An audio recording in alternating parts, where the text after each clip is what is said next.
കഴിഞ്ഞ തെരഞ്ഞെടുപ്പിൽ 2021 തെരഞ്ഞെടുപ്പിൽ കേരളത്തിന്റെ രാഷ്ട്രീയ ചരിത്രത്തിൽ, തെരഞ്ഞെടുപ്പ് ചരിത്രത്തിൽ ഒരു മാറ്റമുണ്ടായി. അതായത് 5 വർഷം ഭരിച്ച ഒരു സർക്കാർ വീണ്ടും ഭരണ തുടർച്ച നേടുന്നു. അതും അതേ മുഖ്യമന്ത്രിയുടെ തന്നെ നേതൃത്വത്തിൽ. ആ മുന്നണി, ആ മുഖ്യമന്ത്രി ഇത്തവണ 3ാമത്തെ ടേമിൽ ജനവിധി തേടുന്നു. തുടർ ഭരണത്തിന് വേണ്ടി ജനവിധി തേടുന്നു. ആ മുന്നണിയുടെ നായകൻ മുഖ്യമന്ത്രി ശ്രീ പിണറായി വിജയൻ മാതൃഭൂമി ന്യൂസിനോടൊപ്പം ചേർന്നു. നമസ്കാരം. നമസ്കാരം. 2016 10 വർഷം മുൻപ് അങ്ങ് ആദ്യം മുഖ്യമന്ത്രിയാവുന്ന സമയത്ത് AKG സെൻട്രൽ സംസ്ഥാന സമിതി യോഗം ചേരുന്നു. അതിനുശേഷം അങ്ങയെ മുഖ്യമന്ത്രിയായി തിരഞ്ഞെടുക്കുന്നു. അന്ന് ഞങ്ങൾ മാധ്യമപ്രവർത്തകരൊക്കെ അവിടെയുണ്ട്.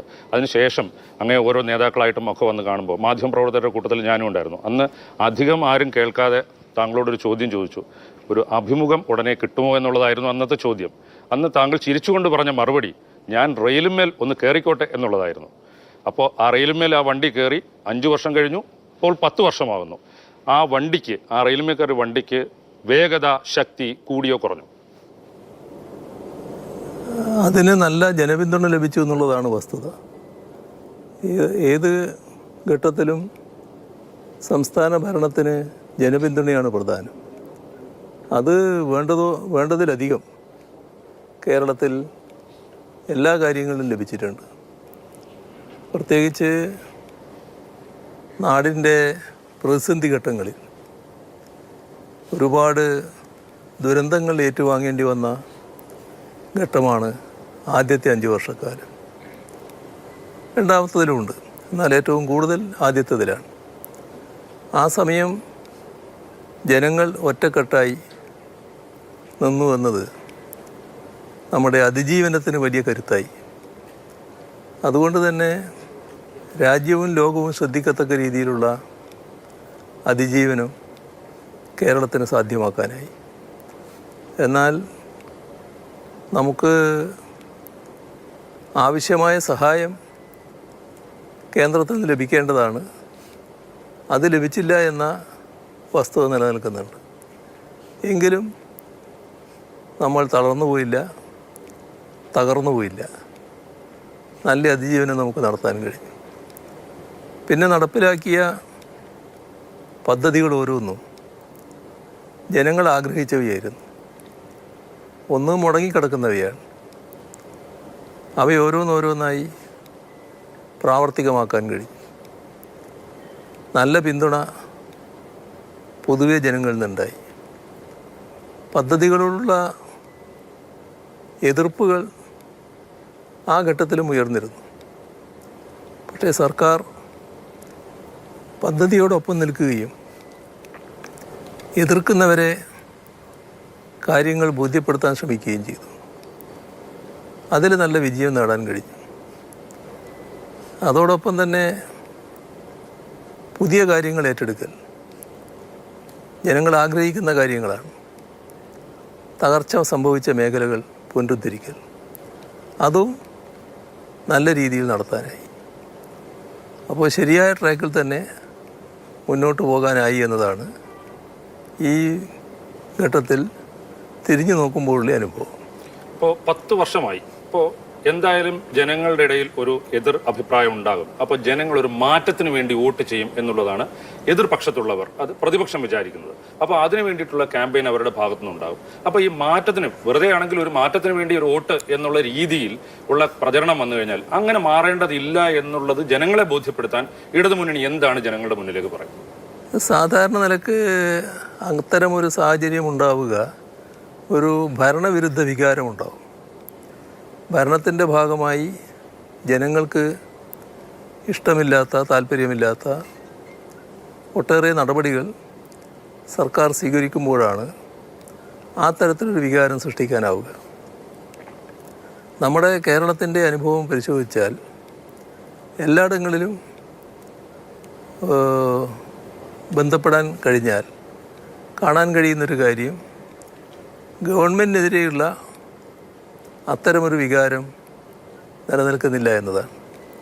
കാരണം ജനങ്ങൾ ആഗ്രഹിക്കുന്ന കാര്യങ്ങളാണ് ഇവിടെ നടപ്പാക്കിയിട്ടുള്ളത്. പിന്നെ മാറ്റം വേണം എന്ന് പറയുമ്പോൾ സാധാരണഗതിയിൽ ജനങ്ങൾ അതിൻ്റെ കൂടെ നിൽക്കില്ല. കാരണം 10 വർഷം മുൻപുള്ള കേരളത്തിൻ്റെ അനുഭവം അത്ര വേഗം മറക്കുന്നതല്ല. പുതിയ തലമുറ 2016 8 വയസ്സുള്ള ആൾ ഇപ്പോൾ 18 വയസ്സായിട്ടുണ്ടാവും. അവർ ഈ വികസിച്ചുകൊണ്ടിരിക്കുന്ന കേരളത്തിലാണ് ജീവിച്ചിട്ടുള്ളത്. പഴയ കാര്യങ്ങൾ അവരത്ര കണ്ട് ചിലപ്പോൾ ഓർത്തില്ല എന്ന് വരും.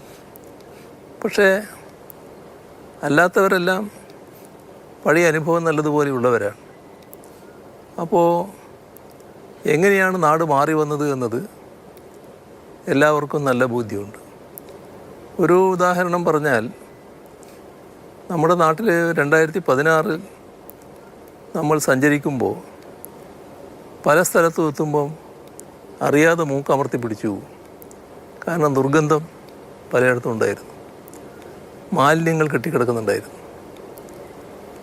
ഹരിതകേരള മിഷനിലൂടെ നാം നടത്തിയ പ്രവർത്തനം, ആ പ്രവർത്തനമെന്ന് പറയുന്നത് സർക്കാരല്ല, ജനങ്ങളാകെ പങ്കെടുത്തുകൊണ്ടാണ് നടന്നത്.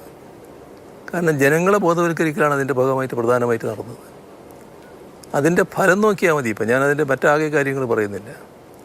ഇന്നത്തെ കേരളത്തിൽ മാതൃകാപരമായ രീതിയിൽ മാലിന്യ നിർമ്മാർജ്ജനം നടത്താൻ നമുക്ക് കഴിഞ്ഞിരിക്കുന്നു. പൂർണ്ണമായി എന്നല്ല, പക്ഷേ ഹരിതകർമ്മസേനയൊക്കെ സ്തുത്യർഹമായ പ്രവർത്തനമാണ് നടത്തുന്നത്. എവിടെയും പഴയ ദുരവസ്ഥ അനുഭവിക്കേണ്ടി വരുന്നില്ല. മാലിന്യം കൂമ്പാരമായി കിടക്കുന്നതും ഇന്നങ്ങനെ കാണാൻ നമുക്ക് കഴിയുന്നില്ല. അപ്പോൾ ഇവിടുന്ന് ഇനിയും മുന്നോട്ട് പോകണം എന്ന് ജനങ്ങൾ ആഗ്രഹിക്കുന്നതോടൊപ്പം തന്നെ ഇത്തരമൊരു മാറ്റം LDF ആയതുകൊണ്ട് മാത്രമാണ് സാധിച്ചത് എന്ന് അവരെല്ലാവരും ചിന്തിക്കുന്നുണ്ട്. അത് തന്നെയാണ് LDFൻ്റെ കരുത്ത്. ഇപ്പോൾ ഈ മറ്റു രാഷ്ട്രീയ സാഹചര്യങ്ങളിലേക്ക് വന്നു കഴിഞ്ഞാൽ മുൻപൊന്നും ഇല്ലാത്ത തെരഞ്ഞെടുപ്പുകൾ, അല്ലെങ്കിൽ മുൻപ് തെരഞ്ഞെടുപ്പുകളിലൊന്നും കാണാത്ത രീതിയിൽ ഈ ഒരു മുന്നണിയിൽ നിന്ന് മറ്റൊരു മുന്നണിയിലേക്ക്, അല്ലെങ്കിൽ പാർട്ടികളിൽ നിന്ന് മറ്റു പാർട്ടികളിലേക്ക് ആളുകൾ മാറുന്നത് ഒരു വലിയ ഒരു പ്രശ്നമല്ലാതായി മാറിയിരിക്കുന്നു. അത് CPMൻ്റെ കാര്യം പറഞ്ഞു കഴിഞ്ഞാൽ G. സുധാകരനെ പോലുള്ള നേതാവ്, അല്ലെങ്കിൽ TK ഗോവിന്ദനെ പോലുള്ള നേതാവ്, ഇങ്ങനെയുള്ള നേതാക്കൾ പോലും മാറുന്നത് അത് ഒരു അമ്പരപ്പും അത്ഭുതവും ഒക്കെ ഉണ്ടാക്കുന്ന ഒരു കാര്യമല്ലേ അത്? തീർച്ചയായും അത് ഒരു പുതിയ പ്രവണതയാണ്. അത് ഞങ്ങളും പാർട്ടി എന്ന നിലക്ക് ഗൗരവമായി ചർച്ച ചെയ്യാനിരിക്കുന്ന വിഷയമാണ്. കാരണം ഇതുപോലുള്ള ആളുകൾ കേവലം സ്ഥാനമോഹികളായി ചുരുങ്ങിപ്പോകുന്നത് നമുക്കാർക്കും പ്രതീക്ഷിക്കാവുന്നതല്ല. സ്ഥാനമോഹം പാർട്ടി വിരുദ്ധ നടപടിയിലേക്ക് നീങ്ങുകയും പാർട്ടി വിരുദ്ധ ശക്തികളുടെ കയ്യിലെ കോടാലിയായി സ്വയം മാറുകയും ചെയ്യുന്ന നില, അത് സാധാരണ നിലക്ക് പ്രതീക്ഷിക്കാൻ കഴിയുന്നതല്ല. ഞങ്ങളെ പാർട്ടി പ്രവർത്തകർ ഏത് തരത്തിലുള്ള ത്യാഗം സഹിച്ചും, അത് ചില ഘട്ടത്തിൽ ജീവൻ കൊടുത്തു വരെയാകാം, അങ്ങനെയുള്ള ത്യാഗത്തിന് വരെ സന്നദ്ധരായി പ്രവർത്തനത്തിന് തയ്യാറാകുന്നവരാണ്.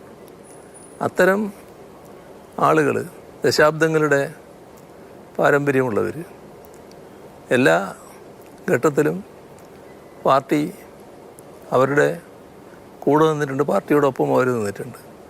അത്തരം ആളുകൾ ഒരു നിമിഷത്തിൽ തൻ്റെ സ്ഥാനത്തെക്കുറിച്ചുള്ള ചിന്തയുടെ ഭാഗമായി പാർട്ടിയെ ഉപേക്ഷിക്കുക എന്നത് ഇക്കാലത്ത് കണ്ടുവന്ന ഒരു ദുഷ്പ്രവണതയാണ്.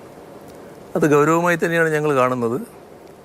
ആ വ്യക്തികൾ കാണിച്ച വഞ്ചനയുടെ പ്രശ്നം മാത്രമല്ല, എന്തുകൊണ്ടാണ് അങ്ങനൊരവസ്ഥയിലേക്ക് പോകുന്നത് എന്നത് ഗൗരവമായി തന്നെ പാർട്ടി പരിശോധിക്കുന്നതായിരിക്കും. CM ഇപ്പോൾ പറഞ്ഞപ്പോൾ ജീവത്യാഗം വരെ ചെയ്തതിൻ്റെ കാര്യം പറഞ്ഞു. ഇപ്പോൾ G. സുധാകരൻ്റെ കാര്യം പറഞ്ഞാൽ അദ്ദേഹത്തിൻ്റെ സ്വന്തം അനുജൻ ഒരു രക്തസാക്ഷിയാണ്. അങ്ങനെ രക്തസാക്ഷി കുടുംബത്തിൽ നിന്ന് വരുന്ന G. സുധാകരനാണ് ഇങ്ങനെ ഒരു മാറ്റം ചെയ്തത്. അത് ശരിക്കും പറഞ്ഞു കഴിഞ്ഞാൽ മൊത്തത്തിൽ പാർട്ടി അമ്പരപ്പിച്ച ഒരു കാര്യമല്ലേ? അതുപോലും ഏറ്റവും അവസാനം അദ്ദേഹം അതിന് പുതിയ വ്യാഖ്യാനങ്ങൾ നൽകുകയായിരുന്നു ആ വാർത്താ സമ്മേളനത്തിൽ ചെയ്തത്, അദ്ദേഹത്തിന്റെ അനുജന്റെ മരണത്തെക്കുറിച്ച്. അതിന് പോലും വ്യാഖ്യാനം നടത്താൻ അദ്ദേഹം നിർബന്ധിതനായി. കാരണം പുതിയ കൂട്ടുകെട്ടിലേക്ക് പോകുമ്പോൾ അവരെ ഒരു തരത്തിലും വേദനിപ്പിക്കരുത് എന്ന് കരുതുകയാണ്. എത്ര വലിയ തകർച്ചയിലേക്കാണ് പോകുന്നത് എന്നാണ് നാം കാണേണ്ടത്. അതേവരെ പറഞ്ഞതിൽ നിന്ന് വ്യത്യസ്തമായ നിലയിലേക്ക് കാര്യങ്ങൾ നീക്കുകയാണ്. അതൊക്കെ ബോധപൂർവമാണ്. അപ്പോൾ അതൊക്കെ സംഭവിക്കുന്നത് ഒരു ദിവസത്തെ ആലോചനയുടെ ഭാഗമല്ല എന്നുള്ളതാണ്. അതിന് മാത്രം ഏതെങ്കിലും തരത്തിലുള്ള കാരണങ്ങൾ നിരത്താനുമില്ല. തൻ്റെ സ്ഥാനവുമായി ബന്ധപ്പെട്ട പ്രശ്നങ്ങളല്ലാതെ മറ്റേതെങ്കിലും തരത്തിൽ പാർട്ടി അദ്ദേഹത്തെ പ്രകോപിപ്പിച്ചു എന്നോ അദ്ദേഹത്തിനെതിരെ മറ്റെന്തെങ്കിലും ന്യായരഹിതമായ നീക്കങ്ങൾ നടത്തിയെന്നോ പറയാനില്ല. 75 വയസ്സ് പ്രായപരിധി എല്ലാവർക്കും ബാധകമായ കാര്യമാണ്. അതിൻ്റെ ഭാഗമായി ഒട്ടേറെ നേതാക്കൾ സാധാരണഗതിയിൽ ഉള്ള പ്രവർത്തനത്തിൽ നിന്ന് വിരമിച്ചിട്ടുണ്ട്. ആ കൂട്ടത്തിൽ സുധാകരനും അത് ബാധകമായി എന്ന് മാത്രമേ ഉള്ളൂ. അതിനുശേഷം അദ്ദേഹം ഏതെങ്കിലും തരത്തിൽ അവഗണിക്കപ്പെട്ടിട്ടില്ല. അവിടെ ആലപ്പുഴ ജില്ലാ കമ്മിറ്റി ഓഫീസിൽ ആ ജില്ലയുമായി ബന്ധപ്പെട്ടാണ് അദ്ദേഹം പ്രവർത്തിക്കേണ്ടത്. അവിടെ പ്രത്യേകമായൊരു മുറി തന്നെ ജില്ലാ കമ്മിറ്റി അദ്ദേഹത്തിന് സജ്ജമാക്കിയിരുന്നു. അവിടെ പ്രവർത്തിക്കാനുള്ള സൗകര്യങ്ങൾ ഒരുക്കി കൊടുത്തിരുന്നു. അവിടെ വരുന്ന എല്ലാ പരിപാടികളിലും, ഏറെക്കുറെ മുഴുവൻ പരിപാടികളിലും അദ്ദേഹം പങ്കെടുക്കാൻ വേണ്ടി പാർട്ടി തന്നെ പ്രത്യേകം ക്ഷണിക്കാറുണ്ട്, പങ്കെടുപ്പിക്കാറുണ്ട്. അങ്ങനെ ഒരു ഘട്ടത്തിലും അവഗണിക്കുന്ന നില ഉണ്ടായിട്ടില്ല. പക്ഷേ ഇത് ഈ ഒഴിഞ്ഞു നിൽക്കുന്നത് എന്തോ ഒരു വലിയ അവഗണനയാണ്, തന്നോട് കാണിച്ച അവഗണനയാണ് എന്നാണ് അദ്ദേഹത്തിന് തോന്നിയത്. അത് എല്ലാവരുടെ കാര്യത്തിലും ഉള്ള കാര്യമാണെന്ന് ഉള്ളത് അദ്ദേഹം മറന്നുപോയി. ഇപ്പോൾ ഈ ജി ഭുവനേശ്വറിന്റെ രക്തസാക്ഷിത്വം യുവജനങ്ങളെയാണെങ്കിലും പാർട്ടി പ്രവർത്തകരെയാണെങ്കിലും ഒക്കെ അവരുടെ മനസ്സിൽ മായാതെ നിൽക്കുന്ന ഒരു കാര്യമാണ്. പക്ഷേ അത് ഏറ്റവും അവസാനം കേസ് നടത്തുന്നതിൻ്റെ കാര്യത്തിലൊന്നും പാർട്ടിയുടെ ഭാഗത്തു നിന്നൊന്നും വേണ്ടത്ര ഒരു പിന്തുണ ഉണ്ടായില്ല എന്ന് വരെ ജി സുധാകരൻ പറയുന്നു. അങ്ങനെ സംഭവിച്ചിട്ടുണ്ടോ പാർട്ടിയുടെ ഭാഗത്ത് നിന്ന് അങ്ങനെ ഒരു പരാതി ഉണ്ടാക്കത്തക്ക രീതിയിൽ? സാധാരണഗതിയിൽ ആ ഘട്ടത്തിലുള്ള കേസ് നടത്തിപ്പിനെ പറ്റി എനിക്ക് വളരെ കൃത്യമായി പറയാൻ പറ്റുന്നതല്ല. എന്നാൽ ഒരു പരാതിയും ഇതിനു മുൻപ് അതുമായി ബന്ധപ്പെട്ട് കേട്ടിട്ടില്ല. സുധാകരൻ്റെ ഭാഗത്തുനിന്നും പറയുന്നതായി കേട്ടിട്ടില്ല. ഇപ്പോഴെന്തിനാണ് അങ്ങനൊരു പ്രശ്നം ഉന്നയിച്ചത് എന്ന് ഒരു തരത്തിലും പിടികിട്ടാത്ത കാര്യമാണ്. ഇപ്പോൾ ഈ ജി സുധാകരനെ പോലെ ടി കെ ഗോവിന്ദനെ പോലെയൊക്കെയുള്ള കേഡർ അല്ലെങ്കിൽ നേതാക്കളുടെ ഭാഗത്ത് നിന്ന് സംഭവിക്കുമ്പോൾ നാളെ ഈ തൊട്ടടുത്ത് നിൽക്കുന്ന അല്ലെങ്കിൽ പാർട്ടിയോടൊപ്പം അടിയുറച്ച് നിൽക്കുന്നവരിൽ ആരാണ് തൊട്ട് പിറ്റേ ദിവസം അപ്പുറത്തേക്ക് പോകും എന്നുള്ള ഒരു സംശയം അല്ലെങ്കിൽ അങ്ങനെ ഒരു അവിശ്വാസം ഇത് ഈ പാർട്ടി അണികളുടെ ഇടയിൽ നേതാക്കളുടെ ഇടയിൽ ഉണ്ടാകുന്നത് പാർട്ടിക്ക് എത്രത്തോളം ദോഷമാണ്? അങ്ങനെ വരില്ല, അങ്ങനെ കാണേണ്ടതില്ല. ഇതിപ്പോൾ ഒന്നിലധികം ആളുകൾ വന്നു എന്നുള്ളതൊരു പ്രത്യേകത തന്നെയാണ്. പക്ഷേ എല്ലാ ഘട്ടത്തിലും വഞ്ചകരുണ്ടായിട്ടുണ്ട്. ആ വഞ്ചകരെ മാതൃകയാക്കി മറ്റുള്ളവർ പോയിട്ടില്ല. അവരെ തിരസ്കരിച്ചുകൊണ്ട് തന്നെ പാർട്ടിയുടെ കൂടെ പുതിയ ആളുകൾ വരികയും മാതൃകാപരമായി നിലകൊള്ളുകയാണ് ചെയ്തിട്ടുള്ളത്. പാർട്ടിയോടൊപ്പം നിൽക്കുന്നവർ ഏത് തരത്തിലുള്ള ത്യാഗവും സഹിക്കാൻ തയ്യാറായിക്കൊണ്ടാണ് പ്രവർത്തിക്കുന്നത്. എത്രയോ പീഡനങ്ങൾ ഏറ്റുവാങ്ങേണ്ടി വരുന്നവരാണ് പാർട്ടി സഖാക്കൾ. അപ്പോൾ അതിലൊന്നും ഒരു തരത്തിലുള്ള മനഃശാഞ്ചല്യവും അവർക്കുണ്ടാകാറില്ല. നല്ല ധീരമായ നിലപാട് തന്നെ സ്വീകരിച്ച് പോകാറാണ്. അപ്പോൾ ഞങ്ങൾക്ക് അതുമായി ബന്ധപ്പെട്ട സംശയങ്ങളൊന്നുമില്ല. എന്നാലും ഇത്തരത്തിൽ എങ്ങനെ സംഭവിച്ചു അത് ഞങ്ങൾ പരിശോധിക്കുക തന്നെ ചെയ്യും. ഇതിൻ്റെ എല്ലാം ഈ രണ്ടുപേരുടെയും കാര്യത്തിലൊരു അടിസ്ഥാനപരമായ പ്രശ്നം എന്ന് പറഞ്ഞാൽ അവർക്ക് മത്സരിക്കാൻ ഒരു അവസരം കിട്ടുക, ഒരു പാർലമെന്ററി വ്യാമോഹം എന്ന് പറയുന്ന കാര്യം. ഇത് പാർട്ടി എത്രയോ നാളുകളായിട്ട് തിരുത്താൻ ശ്രമിക്കുന്നത്, ഇല്ലാതാക്കാൻ ശ്രമിക്കുന്നതായിട്ടുള്ള ഒരു കാര്യമാണ്. അപ്പോൾ അത് പാർട്ടിയുടെ ശ്രമങ്ങളൊക്കെ വേണ്ടത്ര രീതിയിൽ വിജയിച്ചില്ല എന്നല്ലേ? പാർലമെന്ററി വ്യാമോഹം ഏത് തലത്തിലും വരാം. അതാണ് അതിൻ്റെ പ്രശ്നം. ഏത് തലത്തിലും അതുണ്ടാകാം. സ്ഥാനമോഹം ഉണ്ടായാൽ അതിൻ്റെ ഭാഗമായി പാർട്ടിക്കെതിരെ തിരിയുക, അതാണിവിടെ വല്ലാത്ത അവസ്ഥയുണ്ടാക്കിയിട്ടുള്ളത്. അത്തരം കാര്യങ്ങൾ അപൂർവമായിട്ടേ നടക്കാറുള്ളൂ. സ്ഥാനം മോഹിച്ചു എന്ന് വരും, അത് പാർട്ടിക്കകത്ത് തന്നെ തിരുത്തിക്കൊണ്ട് പോകുന്ന നിലയാണ് സാധാരണ സ്വീകരിക്കാറുള്ളത്. ഇവിടെ വിചിത്രമായ വാദമാണല്ലോ നമുക്ക് കേൾക്കാൻ കഴിഞ്ഞത്. അപ്പോൾ ആലോചിക്കുന്ന സന്ദർഭത്തിൽ സ്ഥാനാർത്ഥിയായി തൻ്റെ പേരാരും പറഞ്ഞില്ല. ഇത്ര കാലത്തെ സേവന പാരമ്പര്യം എനിക്കുണ്ട്, എന്താണ് എനിക്കുള്ള അയോഗ്യത, എന്തുകൊണ്ട് എൻ്റെ പേരാരും പറഞ്ഞില്ല? മറ്റുള്ളവർക്ക് അദ്ദേഹത്തിൻ്റെ പേര് പറയാൻ തോന്നാത്തതിന് ഉള്ള കെറുവിൻ്റെ മേലെ പാർട്ടിയെ ഉപേക്ഷിക്കുകയും പാർട്ടിക്കെതിരെ ശത്രുക്കളുടെ കയ്യിലെ കോടാലിയായി മാറുകയും ചെയ്യേണ്ടതുണ്ടോ? അതാണ് ഇവിടെ സംഭവിച്ചിട്ടുള്ളത്. ഇപ്പോൾ തെരഞ്ഞെടുപ്പ് പ്രചരണം അതിൻ്റെ അടുത്ത ഘട്ടത്തിലേക്ക് നീങ്ങുകയാണ്. ഇത്തവണ പ്രചരണത്തിനൊക്കെ സമയം വളരെ കുറവാണ്. പെട്ടെന്ന് തെരഞ്ഞെടുപ്പിലേക്ക് നമ്മൾ പോവുകയാണ്, കേരളത്തിലെ ഘട്ടം.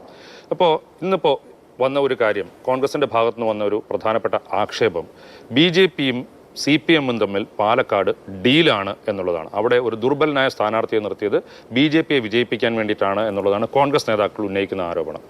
അങ്ങനെ ഒരു ഡീലുണ്ടോ? പാലക്കാട് നിർത്തിയ സ്ഥാനാർത്ഥി നല്ല രീതിയിൽ വോട്ട് സമ്പാദിക്കാൻ കഴിയുന്ന സ്ഥാനാർത്ഥിയാണ്. കഴിഞ്ഞ തെരഞ്ഞെടുപ്പിൽ ഞങ്ങൾക്ക് ലഭിച്ചതിനേക്കാളും കൂടുതൽ വോട്ട് ലഭിക്കുക എന്നുള്ളതാണ് ഞങ്ങൾ ഉദ്ദേശിക്കുന്നത്. അതേസമയം നല്ല നിലക്ക് ജയിച്ചു വരാനും കഴിയുമെന്നാണ് പ്രതീക്ഷിക്കുന്നത്. അതിന് ഉതകുന്ന സ്ഥാനാർത്ഥിയാണ് അവിടെ നിർത്തിയിട്ടുള്ളത്. ഒരു തരത്തിലും ഇവിടെ പുറകോട്ട് പോകുന്ന പ്രശ്നമുണ്ടാകില്ല. നേരത്തെ പുറകോട്ട് പോയിരുന്നു, അത് നല്ല രീതിയിൽ പരിഹരിച്ച് മുന്നോട്ട് വരാൻ കഴിയുമെന്നാണ് തോന്നുന്നത്. ഡീൽ ആരോപിക്കുന്നത് അതുതന്നെ ഒരു ഡീലിൻ്റെ ഭാഗമാണ്. ചെയ്യാൻ പോകുന്ന ഡീലിനുള്ള മുൻകൂർ ജാമ്യം തേടലാണ് സംഭവിച്ചിട്ടുള്ളത്. കേരളത്തിൽ നമുക്കെല്ലാവർക്കും അറിയാവുന്നതാണ്, തെരഞ്ഞെടുപ്പുകളിൽ ഡീൽ ഉറപ്പിച്ചിട്ടുള്ളത് കോൺഗ്രസ്സാണ്.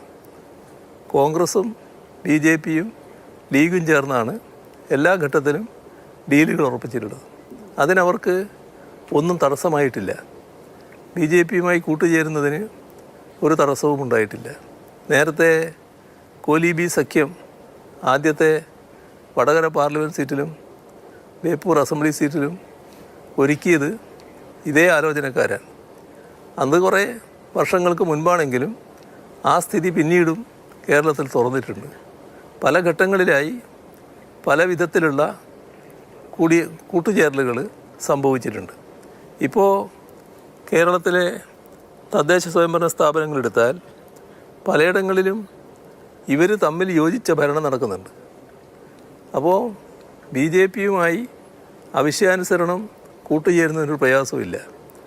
BJPക്ക് ഏതെങ്കിലും തരത്തിൽ ചില സീറ്റുകൾ കേരളത്തിൽ നേടാൻ കഴിയുമോ എന്ന ആലോചനയുണ്ട് എന്നുള്ളത് വസ്തുതയാണ്. അക്കാര്യത്തിൽ സഹായം ചെയ്തുകൊണ്ട് കാര്യങ്ങൾ നീക്കാൻ കോൺഗ്രസും ലീഗും തയ്യാറാകാൻ പോവുകയാണോ എന്നാണ് ഈ ആരോപണം കേൾക്കുമ്പോൾ ശങ്കിക്കേണ്ടത്. അതിനുള്ള ഒരു മുൻകൂറായിട്ടുള്ള ഒരു ആക്രമണ രീതി സ്വീകരിച്ചതാണ് എന്ന് വേണം കരുതാൻ.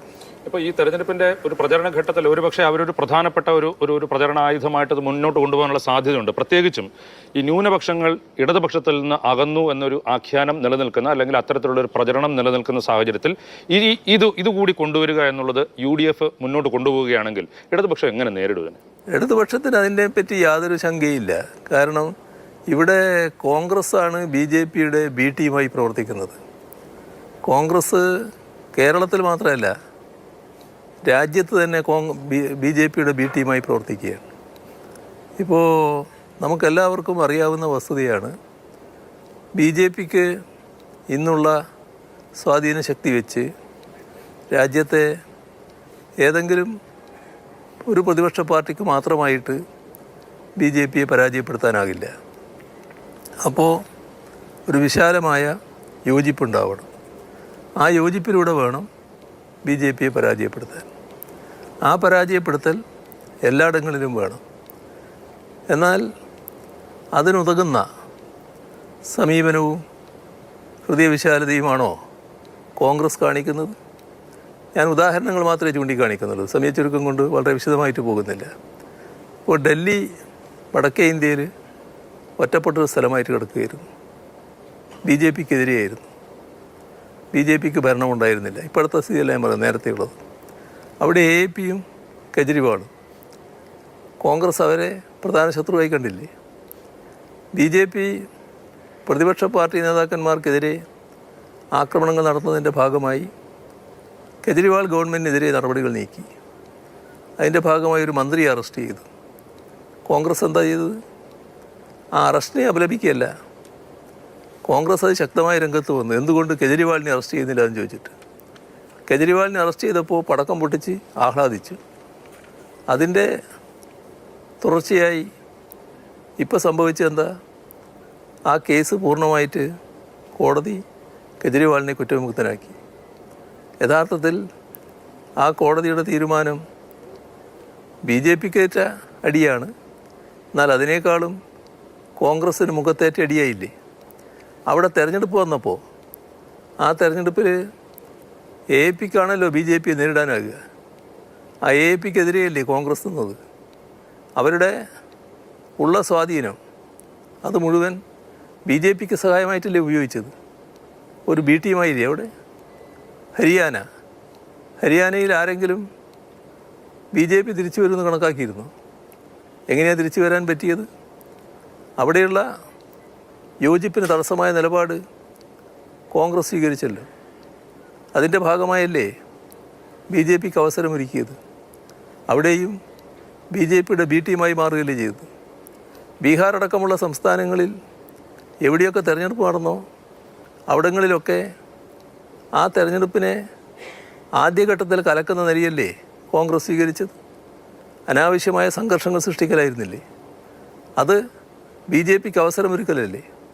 അതിൻ്റെ ഗുണം പിന്നീട് BJPക്ക് അനുഭവിക്കാൻ കഴിഞ്ഞില്ലേ. എല്ലാ കുളങ്കലക്കലും നടന്നതിന് ശേഷം പിന്നീട് ഞങ്ങൾ യോജിച്ചു എന്ന് പറഞ്ഞാൽ അപ്പോഴേക്കും BJPക്ക് കുറേ കൂടി അഡ്വാൻസ് ചെയ്യാൻ പറ്റുകയല്ലേ. അതും BJPയുടെ B ടീമാകുന്നതുകൊണ്ടല്ലേ. അപ്പോൾ ദേശീയ തലത്തിൽ തന്നെ BJPയുടെ B ടീമായി പ്രവർത്തിക്കാൻ രാഹുൽ ഗാന്ധിയും കോൺഗ്രസും തയ്യാറാകുന്നു എന്നതാണ് ഇന്ത്യയുടെ അനുഭവം. അവർക്ക് കേരളത്തിൽ പണ്ടേ ഈ പാരമ്പര്യം ഉണ്ടെന്നാലും അതിനനുസരിച്ചുള്ള നടപടികൾ ഇവിടെ സ്വീകരിക്കും. അതൊന്നും ഞങ്ങളുടെ പുസ്തകത്തിൽ പറഞ്ഞ കാര്യമല്ല. ഞങ്ങളെല്ലാ ഘട്ടത്തിലും അതിശക്തമായി BJP എതിർത്തിട്ടുണ്ട്. കേന്ദ്ര ഗവൺമെൻറ് തെറ്റായ നടപടികൾ എതിർത്തിട്ടുണ്ട്. ഒരു ഘട്ടത്തിലും വർഗീയതയുമായി പൊരുത്തപ്പെട്ടു പോകാൻ ഞങ്ങൾ തയ്യാറായിട്ടില്ല. 4 വോട്ടിനു വേണ്ടി അവസരവാദപരമായ നിലപാട് സ്വീകരിക്കുന്ന മുന്നണിയല്ല LDF. പക്ഷേ ഇത് പറയുമ്പോഴും ദേശീയ സാഹചര്യം, മറ്റ് സംസ്ഥാനങ്ങളിലെ സ്ഥിതി, ഇതൊക്കെ പറയുമ്പോഴും കേരളത്തിൽ ഇടതുപക്ഷം CPM ന്യൂനപക്ഷങ്ങൾക്ക് എതിരാണ് എന്നുള്ള ഒരു പ്രതീതി, രാഷ്ട്രീയമായ ഒരു പ്രതീതി സൃഷ്ടിക്കുകയും കഴിഞ്ഞ ലോക്സഭാ തെരഞ്ഞെടുപ്പ് ഫലം, അതിനുശേഷം നടന്ന തദ്ദേശ ഭരണം ഫലം, ഇതെല്ലാം എടുത്ത് മുന്നിൽ വെച്ച് അവർ പറയുന്നത് അവരല്ലെങ്കിൽ അങ്ങനെ ഒരു പ്രതീതി സൃഷ്ടിക്കാൻ ശ്രമിക്കുന്നുണ്ട്. ഇതിന് സഹായകമായി അല്ലെങ്കിൽ UDFനോടൊപ്പം നിൽക്കുന്ന ചിലരും ഈ ഒരു പ്രവർത്തനം നടത്തുന്നത് മൊത്തത്തിൽ ഇടതുപക്ഷം ഈ ന്യൂനപക്ഷങ്ങളിൽ നിന്ന് അകന്നുപോയി എന്നൊരു ചിന്ത ഉണ്ടാക്കി. യഥാർത്ഥത്തിൽ അങ്ങനെ ഉണ്ടോ? അതിനെന്താണ് മറുപടി? ഇവിടെ ലോക്സഭാ തെരഞ്ഞെടുപ്പ് ലോക്സഭയുടെ പ്രാധാന്യം കണ്ടുകൊണ്ട് ജനങ്ങൾ സ്വീകരിക്കുന്ന നിലയാണ്. അത് വ്യത്യസ്തമായ നില പണ്ടേയുണ്ട്. ആ വ്യത്യസ്തത കുറച്ച് കൂടിയിട്ടുണ്ടാവും എന്ന് മാത്രമേ നമ്മൾ കാണേണ്ടതുള്ളൂ. അതൊരു ഇടതുപക്ഷ വിരോധത്തിൻ്റെ ഭാഗമായല്ല. രാജ്യത്ത് ലോക്സഭാ തെരഞ്ഞെടുപ്പിൽ സ്വീകരിക്കുന്ന നില വ്യത്യസ്തമായ നിലപാടുകൾ ജനങ്ങളുടെ ഭാഗത്തുനിന്നുണ്ടാകാറുണ്ട്. ഇവിടെ നമ്മൾ കാണേണ്ടത്, നിങ്ങൾ ചോദിച്ചത് ന്യൂനപക്ഷത്തിന് LDFനെതിരെയോ ഇടതുപക്ഷത്തിനെതിരെയോ ഒരു പ്രത്യേക വിപ്രതിപത്തി വന്നിട്ടുണ്ടോ എന്നാണ്. അത് പരിശോധിച്ചാൽ അങ്ങനെയൊരു വിപ്രതിപത്തി ഉണ്ടായിട്ടില്ല എന്ന് തന്നെയാണ് കാണാൻ കഴിയുക. കാരണം നമ്മുടെ നാട്ടിൽ ന്യൂനപക്ഷം പൊതുവെ ദശാബ്ദങ്ങൾക്ക് മുൻപുള്ള സ്ഥിതി എടുത്താൽ LDFനെ അത്ര കണ്ട് സ്വീകാര്യരായി കണ്ടിരുന്നില്ല. LDFനെ അകറ്റി നിർത്തുന്ന സമീപനമായിരുന്നു ഒരു ഘട്ടം വരെ സ്വീകരിച്ചിരുന്നത്. പക്ഷേ അവരുടെ അനുഭവത്തിലൂടെ അവർക്ക് കാര്യം ബോധ്യമായി. കാരണം എല്ലാ പ്രശ്നങ്ങളിലും ആത്മാർത്ഥമായി വിട്ടുവീഴ്ചയില്ലാതെ ഉറച്ച നിലപാട് തുടർച്ചയായി ഇടതുപക്ഷമാണ് സ്വീകരിക്കുന്നത്. അത് ന്യൂനപക്ഷ സംരക്ഷണത്തിൻ്റെ ഭാഗമായി നിന്നുകൊണ്ടാണ്. മാത്രമല്ല, അതിൻ്റെ ഭാഗമായുള്ള ഒട്ടേറെ നടപടികൾ നേരിടേണ്ടി വരുന്നതും ഇടതുപക്ഷമാണ്. ഇപ്പോൾ വർഗീയതയുടെ കാര്യത്തിൽ വർഗീയതയ്ക്കെതിരെയും ഉറച്ച നിലപാട് ഇടതുപക്ഷം സ്വീകരിക്കുന്നു. അതിൻ്റെ ഫലമായി ഞങ്ങളുടെ സഖാക്കൾ പലരും കൊല ചെയ്യപ്പെടുന്നു, മാരകമായി പരിക്കേൽക്കുന്ന അവസ്ഥയുണ്ടാകുന്നു, നിരവധി കേസുകളിൽ പ്രതികളാകുന്നു. ഇതെല്ലാം കാണുന്ന ന്യൂനപക്ഷ വിഭാഗം സ്വയമേവ ചിന്തിച്ചു തുടങ്ങി, എന്തിനാണ് തങ്ങൾ ഇവരെ അകറ്റി നിർത്തുന്നത്. അതൊരു സ്വീകാര്യതയിലേക്ക് മാറി, നല്ല സ്വീകാര്യതയിലേക്ക് വളർന്നു. അതിൻ്റെ ഭാഗമായി ഇടതുപക്ഷവും LDFും നല്ലതുപോലെ ന്യൂനപക്ഷ വിഭാഗങ്ങൾക്ക് സ്വീകാര്യരായി മാറി. ഇത് വല്ലാത്ത അങ്കലാപ്പ് ചിലർ സൃഷ്ടിച്ചു. ആ അങ്കലാപ്പിൻ്റെ ഭാഗമായി ഏതെങ്കിലും തരത്തിൽ ഈ കാര്യങ്ങളിൽ മാറ്റം വരുത്തണമെന്നായി. അതിന് വസ്തുതാപരമായി പ്രചരണം നടത്താനാകില്ല, വസ്തുതകൾ പറയാനില്ല. അപ്പോൾ നുണകളെയാണ് ആശ്രയിച്ചത്. ആ നുണകളിപ്പോൾ പലതും പുറത്തു വന്നിട്ടുണ്ട്. അതിലൊന്ന് ഈ പറഞ്ഞത് തന്നെയാണ്. കടുത്ത വർഗീയ വിരുദ്ധ നിലപാട് സ്വീകരിക്കുന്ന ഇടതുപക്ഷത്തെ അവർ സംഘപരിവാറിന് അനുകൂലമായ നിലപാട് സ്വീകരിക്കുകയാണ് എന്ന് പറഞ്ഞുകൊണ്ട് പ്രചരിപ്പിക്കുന്ന നിലയുണ്ടായി. പരസ്യമായല്ല, രഹസ്യമായി മർമറിങ് ക്യാമ്പയിൻ. എന്നാൽ ഈ കാലത്ത് ഇന്ത്യയിൽ സംഭവിച്ച കാര്യങ്ങൾ, അതിലൊന്നാണ് നമ്മുടെ പൗരത്വ നിയമ ഭേദഗതി. പൗരത്വ നിയമ ഭേദഗതി വന്നപ്പോൾ അതിശക്തമായി അതിനെതിരെ നിലപാട് സ്വീകരിച്ചത് ഇടതുപക്ഷമാണ്. രാജ്യവ്യാപകമായി ഇടതുപക്ഷം സ്വീകരിച്ചു. LDF കേരളത്തിൽ കടുത്ത നിലപാട് സ്വീകരിച്ചു. ഇവിടുത്തെ ഗവൺമെൻറ്റാണ് രാജ്യത്താദ്യമായി പൗരത്വ നിയമ ഭേദഗതി ഈ സംസ്ഥാനത്ത് നടപ്പാക്കില്ല എന്ന് പ്രഖ്യാപിച്ചത്. അപ്പോൾ ആ പ്രഖ്യാപനം എങ്ങനെയാണ് നടപ്പാക്കാനാവുക എന്നാണ് ചിലരെല്ലാം ചോദിച്ചത്. കാരണം രാജ്യത്തൊരു നിയമം വരുമ്പോൾ കേരളത്തിൽ നിന്ന് മാറി നിൽക്കാൻ പറ്റുമെന്ന്. പക്ഷേ ഞങ്ങളാ നില തന്നെ ആവർത്തിച്ചു. മാത്രമല്ല, അതിനെതിരെയുള്ള പ്രക്ഷോഭങ്ങൾ ഉയർന്നു. വലിയ തോതിലുള്ള പ്രക്ഷോഭം നാട്ടിൽ ഉയർന്നു വന്നു. അതിനോടൊപ്പം തന്നെ അതിനെതിരെ കോടതിയിൽ ചോദ്യം ചെയ്യുന്ന അവസ്ഥ വന്നു. ഇതെല്ലാം ഇടതുപക്ഷത്തിൻ്റെ ഭാഗത്ത് നിന്നുണ്ടായതാണ്. ഇതിനോടൊപ്പം തന്നെ കൂട്ടി വായിക്കേണ്ട ഒരു കാര്യമാണ് ഇപ്പോൾ നമ്മൾ കൊണ്ടുവന്ന നേറ്റിവിറ്റി കാർഡ്. കേരളത്തിലെ ഒരു കേരളീയന് കേരളത്തിൻ്റെ സന്തതിയാണ് എന്ന് തെളിയിക്കാനുള്ള ആധികാരിക രേഖയാണ് ഈ നേറ്റിവിറ്റി കാർഡ്. ഏതൊരു ഏജൻസിയുടെ മുന്നിലും പൗരത്വം ചോദ്യം ചെയ്യപ്പെടുമ്പോൾ കേരളത്തിൻ്റെ സന്തതികൾക്ക് ഇതാ ആധികാരിക രേഖ, ഞാൻ കേരളത്തിൻ്റെ സന്തതിയാണ് എന്ന് കാണിക്കാൻ കഴിയും. അത് സംസ്ഥാന ഗവൺമെൻറ് അധികാരത്തിൽപ്പെട്ടതാണ്. ആ അധികാരം ഉപയോഗിച്ച് അത്തരമൊരു കാർഡ് ഇറക്കുന്നതിൻ്റെ ഉദ്ദേശം പ്രധാനമായി ഇതുതന്നെയാണ്. ആരിലും ആശങ്കയുണ്ടാകരുത്. പൗരത്വത്തെ സംബന്ധിച്ചുള്ള ആശങ്കകൾ പലരിലായിട്ട് ഉയരുന്നുണ്ട്. അത് അവസാനിപ്പിക്കുന്നതിനാണ്. അത്ര കണ്ട് ഇടപെടാൻ തയ്യാറാകുന്ന ഒരു ഗവൺമെൻറ്റാണ് കേരളത്തിലെ LDF ഗവൺമെൻറ്, മുന്നണിയാണ് LDF. ഇതിൻ്റെ തന്നെ ഭാഗമായി കാണേണ്ടതാണ് SIR നടപ്പാക്കിയ കാര്യം. SIR നടപ്പാക്കിയപ്പോൾ അതിലൂടെ വോട്ടവകാശം നിഷേധിക്കാനാണോ പുറപ്പെടുന്നത്? അത്തരം ചില സംഭവങ്ങൾ രാജ്യത്തുണ്ടായതാണ്. കടുത്ത രീതിയിൽ അതിനെതിരെ പ്രതികരണങ്ങൾ ഉയർത്തിക്കൊണ്ടുവന്നു. ഞങ്ങൾ അതിനെതിരെ ശക്തമായ നിലപാട് സ്വീകരിച്ചു.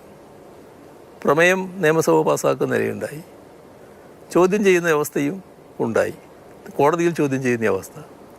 പക്ഷേ ഈ മർമറിങ് ക്യാമ്പയിൻകാർ അതുമായി ബന്ധപ്പെട്ട് പ്രചരിപ്പിച്ചത് SIR ഇവിടെ കൊണ്ടുവന്നത് കേരളത്തിലെ LDF ഗവൺമെൻറ്റാണെന്നാണ്. അപ്പോൾ അത്തരത്തിൽ ആളുകളെ തെറ്റിദ്ധരിപ്പിക്കാനുള്ള ശ്രമങ്ങൾ ഒരു ഭാഗത്ത് നടക്കുന്നുണ്ട്.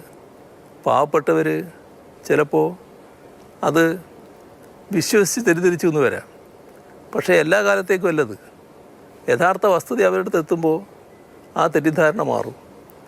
അതിപ്പോൾ മനസ്സിലാക്കാൻ കഴിഞ്ഞു. ഞങ്ങളെ ആളുകൾ അവരുമായിട്ട് ബന്ധപ്പെടുമ്പോൾ ഇങ്ങനെ വന്ന് പറഞ്ഞല്ലോ എന്ന് ചോദിച്ചപ്പോൾ ആ കാര്യങ്ങൾ ക്ലിയറാക്കാൻ കഴിഞ്ഞിട്ടുണ്ട്. നല്ല രീതിയിൽ ജനങ്ങളുമായി ബന്ധപ്പെട്ട് വസ്തുതകൾ അറിയിക്കുക എന്താണ് ഞങ്ങളുടെ ക്യാമ്പയിൻ്റെ ഭാഗമായി ഉദ്ദേശിക്കുന്നത്. അപ്പോൾ നുണ സത്യമാണെന്ന് തോന്നത്തക്ക രീതിയിൽ അവതരിപ്പിക്കുക, കൂടുതൽ ശക്തമായി അവതരിപ്പിക്കുക. അപ്പോൾ അത് സത്യമായി മാറും, സത്യമാണെന്ന് ആളുകൾ കരുതിക്കൊള്ളുമെന്ന പഴയ ഗീബൽസിയൻ രീതി അത് പൂർണ്ണമായി നടപ്പാക്കാനാണ് ഉദ്ദേശിക്കുന്നത്. അതുകൊണ്ട് കേരളത്തിൻ്റെ രാഷ്ട്രീയ അന്തരീക്ഷം മാറ്റിക്കളയാമെന്ന് തെറ്റിദ്ധരിക്കേണ്ട. നല്ല വിശ്വാസം ജനങ്ങളിൽ ഞങ്ങൾക്കുണ്ട്. ന്യൂനപക്ഷ വിഭാഗങ്ങൾ ഞങ്ങളെ ഏതെങ്കിലും തരത്തിൽ മാറ്റി നിർത്തുന്ന അവസ്ഥ പൊതുവേ ഇല്ല എന്നുള്ളത് തന്നെയാണ് കാണാൻ കഴിയുക. CM ഈ മർമറിംഗ് ക്യാമ്പയിൻ്റെ കാര്യം പറഞ്ഞു. ഈ മർമറിംഗ് ക്യാമ്പയിൻ നടക്കുന്നുണ്ട്. ആ നടക്കുന്നതിനകത്ത് ഒരു പ്രധാനപ്പെട്ട വിഷയം എന്ന് പറയുന്നത് വെള്ളാപ്പള്ളി നടേശൻ ആ സമുദായത്തെ, ആ ജനവിഭാഗത്തെ ഉദ്ദേശിച്ചെന്ന് അവർ കരുതുന്ന നടത്തിയ പ്രസ്താവന, അതിന് മുഖ്യമന്ത്രി ഒരിക്കലും തള്ളിപ്പറയാൻ തയ്യാറായില്ല, അതിനെ ന്യായീകരിച്ചു എന്നുള്ളതാണ് ഈ മർമറിംഗ് ക്യാമ്പയിനിൽ ഒരു പ്രധാനപ്പെട്ട വിഷയം. അങ്ങനെയുണ്ടെങ്കിൽ അതിനെ എങ്ങനെ നേരിടും? അങ്ങനെയാണെങ്കിൽ CM വീണ്ടും വീണ്ടും ഈ വെള്ളാപ്പള്ളി നടേശൻ പറഞ്ഞതിനെ തള്ളിപ്പറയാനോ തയ്യാറായില്ല എന്നുള്ളതാണ് അവരുടെ പ്രധാനപ്പെട്ട പരാതി ഈ ക്യാമ്പയിൻ നടത്തുന്നവരുടെ. ഏതെങ്കിലും കൂട്ടരുടെ പ്രചരണത്തിൻ്റെ ഭാഗമായി അതിൻ്റെ ഭാഗമായിട്ട് പ്രസ്താവനകൾ നടത്താൻ നിൽക്കുന്നയാളല്ലല്ലോ ഞാൻ. അത് നമ്മുടെ നാട്ടിൽ നടക്കുന്ന കാര്യങ്ങൾ കൃത്യമായി കണ്ടുകൊണ്ടാണല്ലോ പ്രസ്താവനകൾ നടത്തുക. ഈ പറയുന്ന വെള്ളാപ്പള്ളി നടേശൻ പറഞ്ഞതിനെ സംബന്ധിച്ച് ആക്ഷേപം ഉയർന്നപ്പോൾ അദ്ദേഹം തന്നെ അതുമായി ബന്ധപ്പെട്ട് വിശദീകരണം നൽകിയിട്ടുണ്ട്. അതിൽ അദ്ദേഹം പറഞ്ഞത്, ഞാൻ ഒരു ഘട്ടത്തിലും മുസ്ലിം വിഭാഗത്തിനെതിരായിട്ടുള്ള ആളല്ല, ഞങ്ങൾ ഒന്നായി നിന്നുകൊണ്ട് നടത്തിയ പ്രക്ഷോഭങ്ങളുടെ ചരിത്രമൊക്കെ അദ്ദേഹം പറയുന്നുണ്ടായിരുന്നു. അങ്ങനെ മുസ്ലിം വിഭാഗത്തിനെതിരല്ല ഞാൻ പറഞ്ഞത് ലീഗിനെതിരായിട്ടാണ്, ലീഗിനെയാണ് ഉദ്ദേശിച്ചത് എന്ന് അദ്ദേഹം പറഞ്ഞു കഴിഞ്ഞാൽ, അതല്ല നിങ്ങളതല്ല ഉദ്ദേശിച്ചത്, നിങ്ങൾ മുസ്ലിമിനെയാണ് ഉദ്ദേശിച്ചതെന്ന് പറഞ്ഞുകൊണ്ട് പ്രസ്താവന ഇറക്കേണ്ട കാര്യം എനിക്കെന്താണ്? അത് അദ്ദേഹം തന്നെ വ്യക്തമാക്കി കഴിഞ്ഞ കാര്യമാണ്. പക്ഷേ അതുമായി ബന്ധപ്പെട്ട് ലീഗിന് ആ വശം മറ്റൊരു തരത്തിൽ വിശദീകരിക്കേണ്ടതുണ്ടായിരുന്നു. അതിൻ്റെ ഭാഗമായി ലീഗ് അത് ചെയ്തിട്ടുണ്ട് എന്നുള്ളതാണ് കാണാൻ നമുക്ക് സാധിക്കുക. ഇപ്പോൾ ഇതിനു മുൻപ് 2016 തെരഞ്ഞെടുപ്പിന് മുൻപ് വെള്ളാപ്പള്ളി നടേശൻ സമാനമായ ചില പ്രസ്താവനകൾ നടത്തുമ്പോൾ അന്ന് പാർട്ടി, മുഖ്യമന്ത്രി തന്നെ പിണറായി വിജയൻ തന്നെ ഈ കാര്യങ്ങളിൽ ശക്തമായ നിലപാടെടുക്കുകയും വെള്ളാപ്പള്ളി നടേശനെ തള്ളിപ്പറയുകയും ചെയ്തിട്ടുണ്ട്. പക്ഷേ ഇപ്പോൾ അത് ചെയ്യുന്നില്ല എന്നുള്ളതാണ് അവരുടെ പ്രധാനപ്പെട്ട പരാതി. അതല്ല, അത് എങ്ങനെയാണെന്ന് പറഞ്ഞാൽ, ഒരു വിഭാഗത്തെ ആകെ BJPയോട് കൂട്ടിച്ചേർക്കുന്ന നില വന്നപ്പോൾ ആ കൂട്ടിച്ചേർക്കുന്ന നിലപാടിനെതിരെ പ്രതികരിച്ചിട്ടുണ്ടാവും. അത് ആ ഒരു നിലപാട് ഇതിനകത്ത് കാണാൻ കഴിയില്ലല്ലോ. ഇതിനകത്ത് ലീഗിനെതിരെ പറഞ്ഞ കാര്യങ്ങളാണ്. ലീഗിനെതിരെ പറയുന്നു എന്നുള്ളത് കൊണ്ട് ഏതെങ്കിലും വിഭാഗത്തെ കൂട്ടിച്ചേർക്കുന്നില്ലല്ലോ, അതിനെതിരെ പറയേണ്ട കാര്യം വരുന്നില്ലല്ലോ. മറ്റത് BJPക്ക് അനുകൂലമായിട്ടുള്ള ഒരു പ്രതീതി സൃഷ്ടിക്കുന്ന, BJPയുമായി കൂട്ടുചേരുന്ന പ്രവണതകൾ വന്നപ്പോഴാണ് അതിനെ തുറന്നു കാണിക്കുന്നില്ല ഞങ്ങളുടെ ഭാഗത്തുണ്ടായത്. അത്തരമൊരവസ്ഥ ഇപ്പോൾ വന്നിട്ടില്ല, അതാണ് അതിൻ്റെ അകത്തുള്ളത്. ഇപ്പോൾ 10 വർഷം ആയി. 10 വർഷത്തെ നാട്ടിൽ വികസന പ്രവർത്തനങ്ങൾ ഒരുപാട് നടന്നു. അപ്പോൾ നമ്മുടെ പൊതു ആവശ്യങ്ങൾക്കുള്ള റോഡ്, പാലം, സ്കൂൾ കെട്ടിടങ്ങൾ, ആശുപത്രികൾ, ഇതിനു വേണ്ടിയിട്ട് വലിയ തോതിൽ പണം ചെലവഴിച്ചു. അല്ലാതെയുള്ള ഇപ്പോൾ പോർട്ട് വരുന്നു, ഇങ്ങനെയുള്ള ഒരുപാട് കാര്യങ്ങൾ നടന്നു. യഥാർത്ഥത്തിൽ വികസന കാര്യം നന്നായി നടത്തി കഴിഞ്ഞാൽ അതിന് വോട്ട് ഉണ്ടോ? CMന്റെ അനുഭവം എന്താണ്?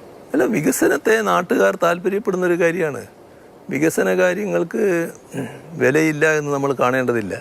അത് വോട്ടുമായി കൂട്ടിഘടിപ്പിക്കേണ്ട കാര്യമില്ല. നിങ്ങൾ ഒരു ഗവൺമെൻറ്റിൻ്റെ പ്രാഥമികമായ ഉത്തരവാദിത്വം എന്താണ്? അതാണ് ഏറ്റവും പ്രധാനം. ആ ഉത്തരവാദിത്വം നിറവേറ്റിയില്ലേ? എല്ലാ കാര്യങ്ങളും വോട്ട് ലഭിക്കുകയോ ലഭിക്കില്ലേ എന്ന് ആലോചിച്ചുകൊണ്ടല്ല ചെയ്യേണ്ടത്.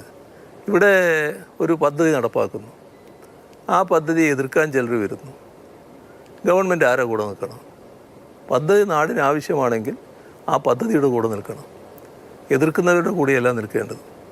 അപ്പോൾ എതിർക്കുന്നവരെ കാര്യം പറഞ്ഞ് ബോധ്യപ്പെടുത്താൻ ശ്രമിക്കുക. അവർക്ക് വിഷമങ്ങളുണ്ടെങ്കിൽ ആ വിഷമം ലഘൂകരിക്കാൻ ആവശ്യമായ നഷ്ടപരിഹാരം, പുനരധിവാസം വേണമെങ്കിൽ അത്, അത്തരം കാര്യങ്ങളെക്കുറിച്ച് ആലോചിക്കുക. അതൊക്കെ ഗവൺമെൻറ് കടമയാണ്. അതിനപ്പുറം അവരുടെ വാദം അംഗീകരിച്ച് പദ്ധതി വേണ്ടാന്ന് വെക്കലല്ല ഗവൺമെൻറ് ബാധ്യത. അപ്പോൾ ഞങ്ങൾ സ്വീകരിച്ച നിലപാട് ഇതാണ്. നല്ല വികസനം എല്ലാ മേഖലയിലും അതിൻ്റെ ഭാഗമായി നടപ്പാക്കാൻ കഴിഞ്ഞു എന്നുള്ളത് തന്നെയാണ് അനുഭവം. അത് നാടാഗ്രഹിക്കുന്ന കാര്യമാണ്. വോട്ടിൻ്റെ കാര്യത്തിൽ തെരഞ്ഞെടുപ്പ് രംഗത്ത് പലതരത്തിലുള്ള തെറ്റിദ്ധാരണകൾ സൃഷ്ടിക്കാനുള്ള ശ്രമം നടക്കും. പക്ഷേ ആ ശ്രമം വിജയിച്ചില്ല എന്നുള്ളതല്ലേ 2021 അനുഭവം. 2021 ഏതെല്ലാം തരത്തിലുള്ള പ്രചരണങ്ങളായിരുന്നു അഴിച്ചു വിട്ടിരുന്നത്? ബിരിയാണി ചെമ്പും അതിനകത്ത് സ്വർണവും എല്ലാം വന്ന കഥയില്ലേ? അതൊക്കെ എത്ര പരിഹാസ്യമായ രീതിയിലായിരുന്നു പ്രചരിപ്പിച്ചത്. അപഹാസ്യമായ നിലപാടായിരുന്നില്ലേ? വളരെ കടുത്ത വൃത്തികെട്ട ആക്ഷേപങ്ങൾ ഉന്നയിക്കാനൊരു മടിയില്ല എന്നല്ലേ കാണിച്ചിരുന്നത്? അതിൻ്റെ ഭാഗമായിട്ടായിരുന്നില്ലേ നമ്മുടെ കേന്ദ്ര ഏജൻസികൾ വട്ടമിട്ട് പറന്നത്? അങ്ങനെ LDF ആകെ തകർന്നു എന്നായിരുന്നില്ലേ എല്ലാവരും കണക്കാക്കിയത്? ജനങ്ങളത് മുഖവിലക്കെടുത്തോ? നേരത്തെയുള്ളതിനേക്കാളും കൂടുതൽ സീറ്റ് തന്നല്ലേ LDFനെ വിജയിപ്പിച്ചത്? അവിടെയാണ് ജനങ്ങളിലുള്ള വിശ്വാസം പൂർണ്ണമായും ശരിവെക്കുന്നത്. ജനങ്ങളെ നമ്മൾ വില കുറച്ച് കാണരുത്. തെറ്റായ കാര്യങ്ങൾ വല്ലാതെ ഊതി വൃത്തി പ്രചരിപ്പിച്ചാൽ ജനങ്ങളാകെ തെറ്റിദ്ധരിക്കും. അതിൻ്റെ ഭാഗമായി ജനങ്ങളൊരു നിലപാടെടുക്കും എന്ന് കരുതാൻ പറ്റില്ല. നമ്മുടെ അനുഭവത്തിൽ അത് ശരിയല്ല. ഇപ്പോൾ CM തന്നെ വിദേശത്ത് ഒക്കെ പോകുമ്പോൾ നമ്മുടെ നല്ല മാതൃകകൾ പലതും കാണും. ഇപ്പോൾ വികസന മാതൃകകൾ ഇത് നടപ്പാക്കുന്നത്. പക്ഷെ നമുക്ക് വിഭവ പരിമിതി ഉണ്ട് എങ്കിൽ പോലും ഇത് നമ്മുടെ നാട്ടിൽ ഇങ്ങനെയൊക്കെയുള്ള ചില കാര്യങ്ങൾ വേണം എന്ന് തോന്നുകയും അത് നടപ്പാക്കാൻ കഴിയാതെ അല്ലെങ്കിൽ ഇനി നടപ്പാക്കാൻ ഉദ്ദേശിക്കുന്ന അങ്ങനെ എന്തെങ്കിലും ഒരു സ്വപ്ന പദ്ധതി ഉണ്ടോ? കേരളത്തെ മൊത്തമായി വികസിപ്പിക്കുക എന്നുള്ളതാണ് നമ്മൾ ആഗ്രഹിക്കുന്ന കാര്യം. അതിൻ്റെ ഭാഗമായി ഓരോ കാര്യങ്ങൾ വരും. അതിലിപ്പോൾ ഏറ്റവും പ്രധാനം നമ്മുടെ യുവത. അവരാഗ്രഹിക്കുന്നത് ഉയർന്ന വിദ്യാഭ്യാസം നല്ല ക്വാളിറ്റിയോടെ ലഭിക്കണം. അപ്പോൾ നമ്മുടെ വിദ്യാഭ്യാസത്തിൻ്റെ ഗുണനിലവാരം നല്ലതുപോലെ വർദ്ധിക്കണം. അതിപ്പോൾ നല്ല നിലക്ക് വർദ്ധിപ്പിച്ചിട്ടുണ്ട്. നമുക്ക് അത് സാധിച്ചിട്ടുണ്ട്. നേരത്തെ 2016 ഞങ്ങൾ വന്നപ്പോൾ ദേശീയ തലത്തിലൊരു 100 സ്ഥാപനങ്ങൾ എടുത്താൽ ഉന്നത വിദ്യാഭ്യാസ സ്ഥാപനങ്ങളിൽ കേരളത്തിൽ നിന്നൊന്നുമില്ല, ഒരു സ്ഥാപനമില്ല. പിന്നെ അതിന് മാറ്റം വരുത്താനൊരു ശ്രമം നടത്തി. 2021 തുടർഭരണം ലഭിച്ചപ്പോൾ ഉന്നത വിദ്യാഭ്യാസത്തിൻ്റെ ഹബ്ബാക്കി കേരളത്തെ മാറ്റാനുള്ള ശ്രമവും തുടങ്ങി. ഇപ്പോഴത്തെ അവസ്ഥ എന്താ? നല്ല മാറ്റം വന്നു. യൂണിവേഴ്സിറ്റികൾ നല്ല നിലക്ക് പുരോഗതി പ്രാപിച്ചിരിക്കുന്നു. കോളേജുകളുടെ നിലയെടുത്താൽ 18 കോളേജുകൾ ആദ്യത്തെ 100-ലുണ്ട് നമ്മുടെ കേരളത്തിൽ. നല്ല കോഴ്സുകൾ വന്നിരിക്കുന്നു. ഗവേഷണം നല്ലതുപോലെ വർദ്ധിച്ചിരിക്കുന്നു. അപ്പോൾ ഇതെനിയും ശക്തിപ്പെടണം, കൂടുതൽ നല്ല നിലക്ക് അഭിവൃദ്ധിപ്പെടണം. അതോടൊപ്പം നൈപുണ്യം നല്ലതുപോലെ വർദ്ധിപ്പിക്കാനാവണം. അങ്ങനെ വരുമ്പോൾ ലോകത്തിൻ്റെ ഏത് ഭാഗത്തുമുള്ള ഇവരുമായി മത്സരിക്കേണ്ടി വരുന്ന യുവതയുമായി നല്ല മത്സരം അവർക്ക് നടത്താനാവും. അതൊരു ഭാഗം. എന്നാൽ ലോകത്ത് മത്സരിക്കാൻ മാത്രമല്ല, ഇവർ ആർജിക്കുന്ന ഉന്നത വിദ്യാഭ്യാസം, അതിൻ്റെ ഭാഗമായുള്ള നൈപുണ്യം, അതിനനുസൃതമായ ജോലി ഇവിടെ ലഭ്യമാകണം. അപ്പോൾ ആ ജോലി സൃഷ്ടിക്കുന്നതിനാവശ്യമായ പ്രവർത്തനങ്ങൾ നടക്കണം. ആ രംഗത്തും കേരളം നല്ലതുപോലെ മുന്നോട്ട് പോവുകയാണ്. റെഡ് കാറ്റഗറി വ്യവസായങ്ങൾ ഒഴികെയുള്ള വ്യവസായങ്ങൾക്ക് നല്ല പ്രോത്സാഹനമാണ് നാം നൽകുന്നത്. നല്ല നിലക്ക് ബഹുരാഷ്ട്ര കമ്പനികളടക്കം കേരളത്തിലേക്ക് വരാൻ തയ്യാറാകുന്നുണ്ട്. നമ്മൾ നിക്ഷേപ സൗഹൃദ സംസ്ഥാനമായി എന്നുള്ളത് മാത്രമല്ല, കേരളമാണ് നിക്ഷേപിക്കാൻ ഏറ്റവും പറ്റിയ സ്ഥലം എന്ന ബോധ്യത്തിലേക്ക് പലരും എത്തിച്ചേരുന്നുണ്ട്. ഇതൊക്കെ കേരളത്തെ ഒരു പുതിയ മാനത്തിലേക്ക് ഉയർത്തുകയാണ് ചെയ്യുക. ആ രീതിയിൽ വികസിപ്പിക്കാനാവണമെന്നാണ് ഞങ്ങൾ കാണുന്നത്. ഈ പ്രശ്നത്തിൽ 2031 കേരളം രൂപം കൊണ്ട് 75 വർഷമാകുന്നതാണ്. അതിൻ്റെ ഭാഗമായിട്ടാണ് വിഷൻ 2031 എന്ന ഒരു പരിപാടി സംഘടിപ്പിച്ചത്. ഓരോ മേഖലയിലും എങ്ങനെയൊക്കെ വികസനം നടപ്പാക്കാം എന്നതിനെക്കുറിച്ച് വ്യക്തമായി അതിൽ പ്രതിപാദിച്ചിട്ടുണ്ട്. അതോടൊപ്പം തന്നെ ഞങ്ങളുടെ തെരഞ്ഞെടുപ്പ് മാനിഫെസ്റ്റോവും തയ്യാറായിക്കൊണ്ടിരിക്കുന്നുണ്ട്. അതിലും കൃത്യമായി കാര്യങ്ങൾ അവതരിപ്പിക്കുന്നതാണ്. 2016 കൂടിയ ഭൂരിപക്ഷത്തോടു കൂടിയാണ് 2021 സർക്കാർ അധികാരത്തിൽ വന്നത്.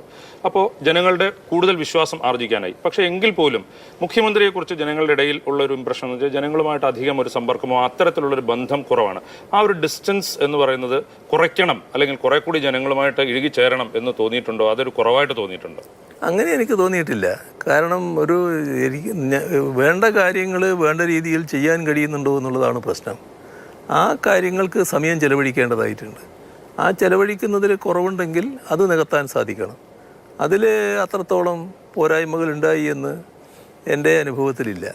കാര്യങ്ങൾ നിർവഹിച്ചു പോകാൻ സമയം ചെലവഴിക്കുന്നു എന്നുള്ളത് തന്നെയാണ് എൻ്റെ അനുഭവത്തിൽ കാണാൻ കഴിഞ്ഞിട്ടുള്ളത്. അതിലെന്തെങ്കിലും കുറവ് വരുന്നുണ്ടെങ്കിൽ അത് പരിഹരിക്കുക എന്നുള്ളതാണ് ഉദ്ദേശിക്കുന്നത്. ആളുകളുമായിട്ട് ബന്ധപ്പെടുന്നതിൽ ഏതെങ്കിലും തരത്തിലുള്ള കുറവുണ്ട് എന്ന് അത് അങ്ങനെ കാണാൻ എനിക്ക് കഴിയില്ല. ഓരോ ആൾക്കും ഓരോ ശീലങ്ങളുണ്ട്. ഇപ്പം നിങ്ങൾ എന്നെ കാണാൻ വരുമ്പോൾ, മുഖ്യമന്ത്രി നിനക്ക് കാണാൻ വരുമ്പോൾ ഞാൻ സംസാരിക്കുന്നത് നിങ്ങളോടായിരിക്കും. ആൾക്കൂട്ടത്തിൽ വെച്ച് ഞാൻ സംസാരിക്കില്ല. നിങ്ങൾക്ക് പറയാനുള്ള കാര്യങ്ങൾ എൻ്റെ അടുത്ത് പറയാം. ആ നിലയാണ് ഞാൻ സ്വീകരിക്കുക. അതല്ലാത്ത ആളുകളെയും കേരളം കണ്ടിട്ടുണ്ട്. ഒരുപാട് വലിയ ആൾക്കൂട്ടത്തിൻ്റെ നടുക്ക് വെച്ച് പറയുന്ന രീതി, അതാണ് ബഹുജന ബന്ധമെന്ന് ഞാൻ കരുതുന്നില്ല. വരുന്നയാൾക്ക് സംസാരിക്കാൻ കഴിയണം. ആ സംസാരത്തിനുള്ള അവസരം എപ്പോഴും ഉണ്ടാക്കാറുണ്ട്. ഇപ്പോൾ നമ്മൾ നേരത്തെ ഈ പാർട്ടിക്കാരുടെ കാര്യങ്ങളെല്ലാം പറഞ്ഞു, ഇങ്ങനെ വിട്ടുപോകുന്ന. പക്ഷെ അതല്ലാതെ ഇപ്പോൾ ഏത് ഒരു പാർട്ടി മെമ്പറാണെങ്കിലും പാർട്ടി നേതാവാണെങ്കിലും പാർട്ടിക്ക് വിധേയനായി പ്രവർത്തിക്കുക എന്നുള്ളതാണ് പാർട്ടിയുടെ രീതി. അങ്ങനെയാണ് ചെയ്യേണ്ടത്. പക്ഷേ CPM-നുള്ളിൽ പിണറായി വിജയൻ എന്ന് പറയുന്ന വ്യക്തിക്ക് കുറേ അധികം, അല്ലെങ്കിൽ ഒരു കമാൻഡിങ് പവർ കൂടുതലുണ്ട്, അല്ലെങ്കിൽ അദ്ദേഹം വിചാരിക്കുന്നത് പോലെയാണ് പാർട്ടിക്കകത്ത് കാര്യങ്ങൾ നടക്കുന്നത്. അങ്ങനെ ഒരു ഇതുണ്ടോ? അതും ഒരു പുതിയ രീതിയിൽ പാർട്ടിയെ ആക്രമിക്കാൻ കെട്ടിച്ചമക്കുന്നൊരു കാര്യമാണ്. അത് ഒരു പാർട്ടിയോടൊപ്പമാണ് എന്ന് തോന്നിക്കൊണ്ടുള്ള ഒരു പ്രചരണ രീതിയാണത്. പക്ഷേ യഥാർത്ഥത്തിൽ അങ്ങനെയില്ല. പാർട്ടിയിൽ ഞങ്ങളെല്ലാവരും പാർട്ടിക്ക് വിധേയരാണ്. ആരും പാർട്ടിയുടെ മേലെയല്ല.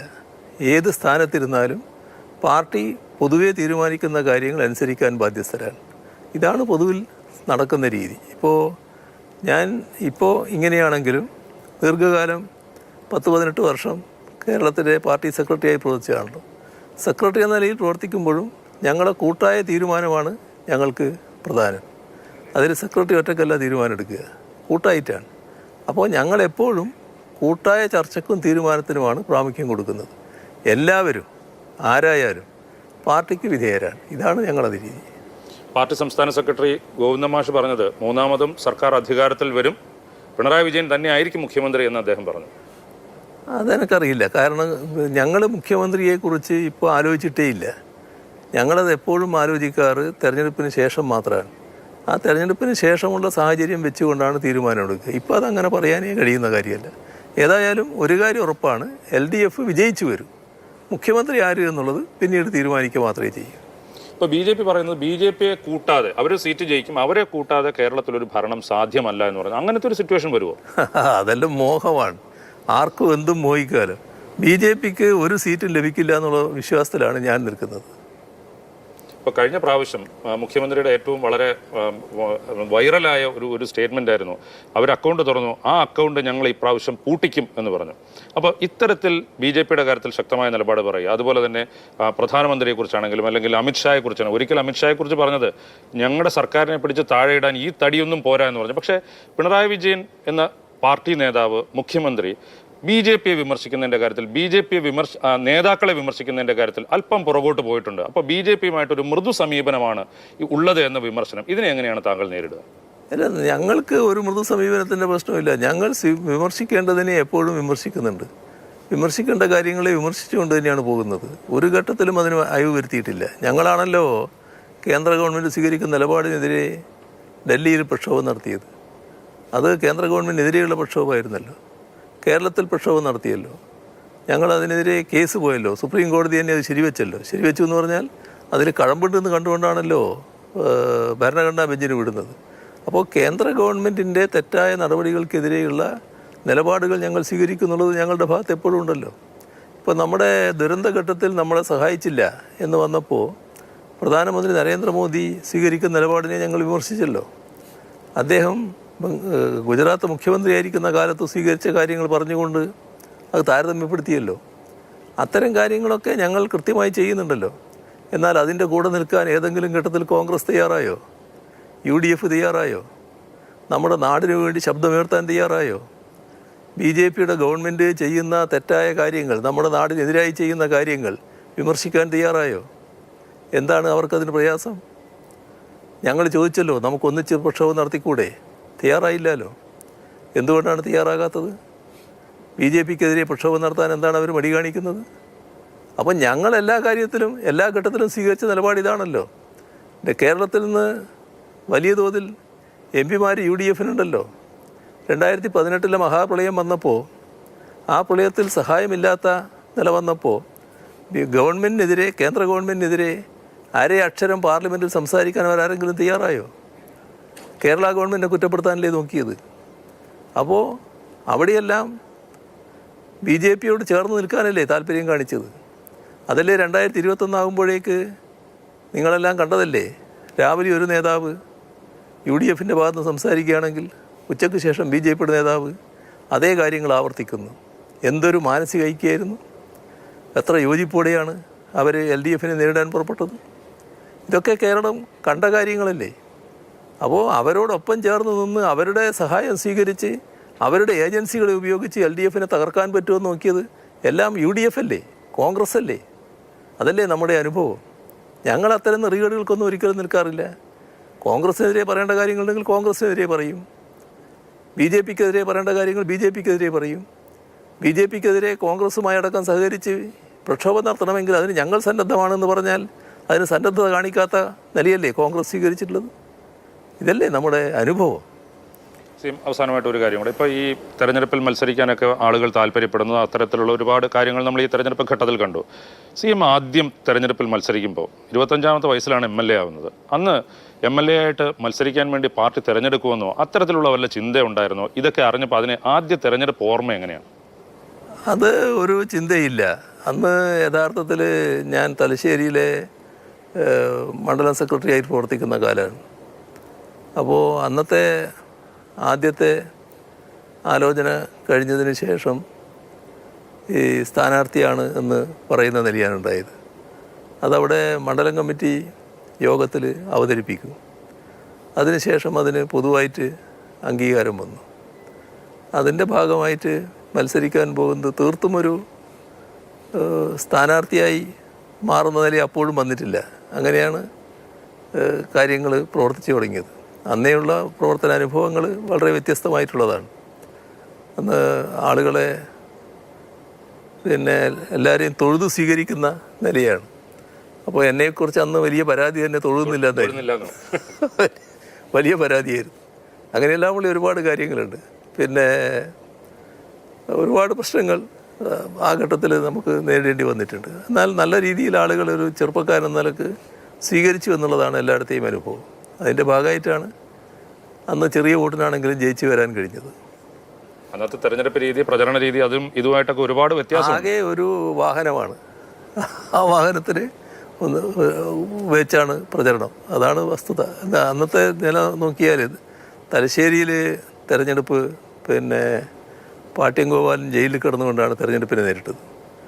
അന്ന് ഒരു പ്രൈവറ്റ് ഫോർഡ് വണ്ടിയാണ്, ആ വണ്ടിയാണ് പ്രധാനപ്പെട്ട പിന്നെ പ്രവർത്തനത്തിന്.